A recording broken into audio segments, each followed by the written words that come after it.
Greetings, Uncle Jim.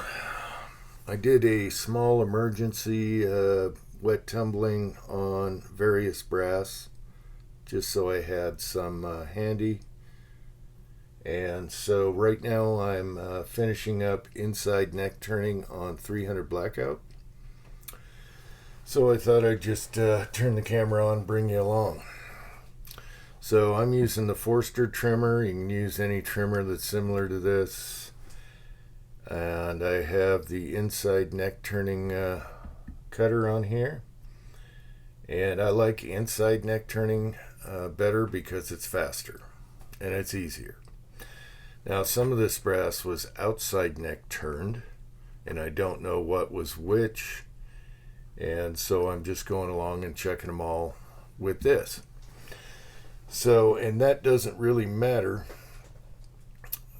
So when you outside neck turn, you want your brass sized. When you inside neck turn, you don't want it sized, you want it fired, so it's expanded. And when you wet tumble with stainless steel pins, you can't really tell that it was outside neck turn because it polishes it back up. Okay? So I'm just going through with each one of these. And outside neck turning, I got the jig for that, and it works really well on here. A lot of people use the small piece on a drill motor, and that's all great and everything. I like to just watch a movie on the iPad and do this in the quiet. So that's how I'm doing it right now. So we put the shell in here, use this as a pilot to line it up, tighten her down. And that one was not outside neck turn because it had quite a bit, actually. That one's unusual. So that's all there is to it. So the reason for this is not so much accuracy. It's when you make your own 300 blackout brass and you cast your own bullets, and the bullets are oversized because they're cast, you don't want issues with the neck once loaded being too fat, and some chambers are pickier than others right there, okay? And I like total reliability. I cannot stand a malfunction in guns, otherwise they're gone, unless it's my fault. Now these are all good. They worked in bolt guns, ARs, whatever. But since I have several 300 blackouts, I want them all to be happy, and so that's why I do this. So for me personally,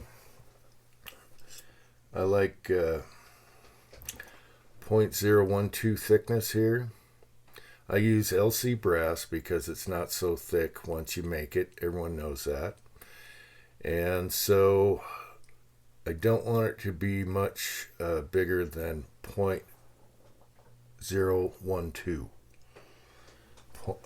Otherwise you could have issues later with depending on how you size your lead bullets. Also, I like 3095. Some people go 310 on sizing their 300 blackout bullets. I just prefer, I'm totally happy with 3095. And between that and the thickness of the neck, you don't have any issues as long as your necks aren't too thick.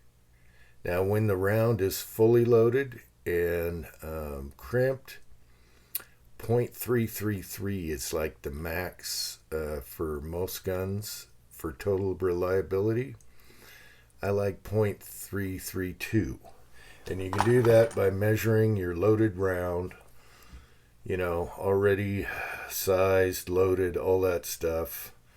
I can tell right now this needs a little turning. And once it's fully, depending on the size of your lead bullet, whatever, I like it to be .332 once it's all loaded and you measure it like this. Okay? You can get away with 333, that's just fine. But this makes them all happy, even the pickier, tighter chambers. So, see, this one took nothing. Some of these aren't going to need any. And the ones that were outside neck turn aren't going to need it. This will go right through it because it expanded, and this is a fired shell. What else? So that's a quick way to check. Say you're loading around, you're trying a new bullet you sized, and for some reason it's harder lead or softer and it sprung back or it didn't. A quick reference is once the round is all loaded, .333 should be your max. Okay, and then before it's loaded, some people don't neck trim at all, and that's just fine. If it works in your guns and you have 0 hiccups, that's great. But I want 0 hiccups. Okay, so this one, for some reason that gave me a hard time. This one wasn't neck turned on the outside. And it makes loading easier, and when the round fires, say you have some, they're inconsistent, like you never neck trimmed inside or out. When the round fires, sometimes it might be not expanding on the chamber when it fires, and others will, and that'll give you some inconsistencies. So it's a good practice, not totally necessary though. And so here's a bullet here. You can tell real quick on a fired shell, especially if it's got a gas check like this little guy. This one seems fine because, okay, and it's not sized yet. But we'll put her in here anyway and line her up. And that just went right in. See what I mean? So there's various ways to check, and you don't have to sit here and measure each one. When you make brass for the first time and chamfer it and check it, yes, you want to see what your batch is doing. That's perfect. All right. So I like 0.012 because that tells me, did I move that around? That tells me that I'm not going to have any issues even if I load a bullet 310 instead of 3095. So, and then you want to go around and check all the way around. I don't like to go all the way down to the shoulder because you get a weird reading because it was manipulated there and it could be thicker there. So I go about halfway up to check. Okay. There's better ways of measuring, but this is just fine. The average guy is never going to have a problem using calipers. All right, this one's turning in my, and we're on YouTube, so that one turned in my holder here. And last night we were talking a live chat of Tin Man was asking, what do you think about the RCBS trimmer? Right here, it's going to make life a lot easier because it's got the lever, it's spring loaded and goes in and out. If I was buying a trimmer today, that's one I'd be looking hard at, depending on price. Now, this cost me nothing. Some people give these away or you find them at garage sales, whatever. Don't snub your nose on this thing because I use it a lot when I want to be quiet. And we all know I like to be quiet because we shoot suppressed. All right. But sometimes this cullet thingy, yeah, that's fine. This cullet thingy can be a little wonky sometimes. So, and this is well used. So use your pilot to line it up. And also I have, now you can hear that noise. That's here. I have the stop set. So actually, now I know what happened. I forgot to tighten down the pilot. I didn't fully tighten the pilot down.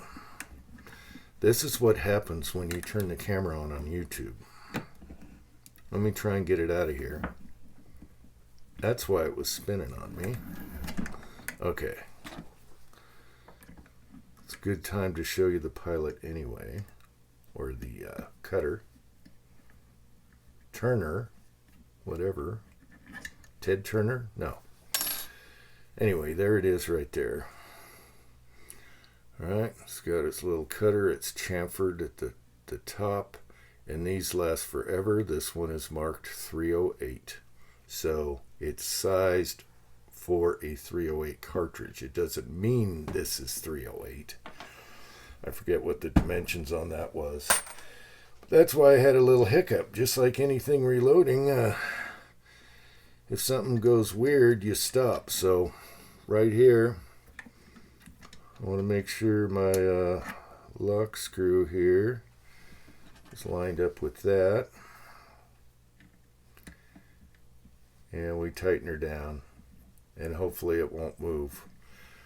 I didn't have it. You don't need it Gorilla tight, but it was doing this, and that was causing that. So there's that. Speaking of that,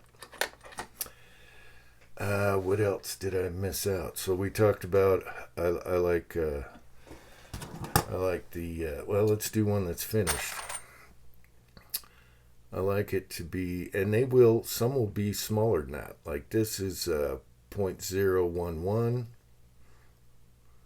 and half. It's almost 0.012. Okay, some will be thinner than others. It's just the way they make the brass, and this was never intended to be the neck because it used to be down here on a 5.56. And if I didn't mention it, I don't like to repeat myself, but I do.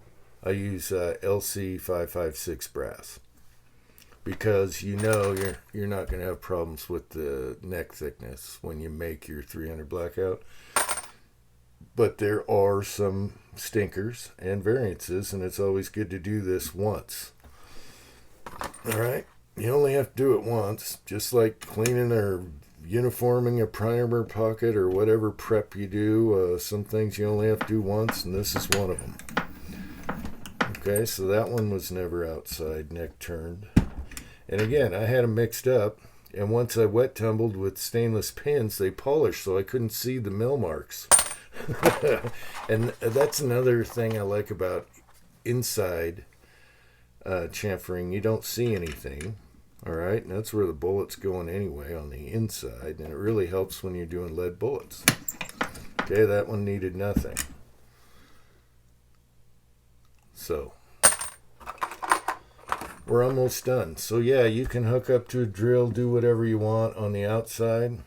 But this is super easy on the inside. You want it square though if you do the inside. And no power tools. I can sit here and watch a movie on my iPad or listen to something, and it's peaceful and it's quiet, just like my backyard. Or suppressed guns. Okay, another thing I found, I did some 223. I tumbled some up because I want to do a few more batches and have enough to use over until I chuck them. I found a PMC here, and it's kind of unusual for PMC. Off-center primer hole, flash hole. So that could cause an issue with decapping sometimes, depending on how it's sitting in the shell holder, whatever. So I marked it, and I probably won't use it. I just noticed it was sitting on the top. As I reload and prep brass, I check every time, every step of the way. And if you're lucky, by the time you're done with all those steps, you've inspected everything and there's no issues. Don't expect to catch everything at once unless you sit here for 5 minutes and examine everything. Okay, and measure and do all that. You can do it in steps. I don't know why I'm doing this video anyway. What else? Oh, you can do 308 on here. Same thing. Okay, so depending on what trimmer you have, use that as the pilot. Now, I don't want to do this one because this is once fired, and I'm not sure what I want to do with it yet. Okay, so I didn't have to set up for this. I can just throw that 308 in there and go continue on with that. And did I mention I have a stop on here so the cutter won't hit the brass? All right, so you definitely don't want to overshoot, and make sure that it won't go past. Let me do this one. Okay, so that click you hear is the stop. And most of these will have a fine adjustment stop also to give you that little C hair if you want.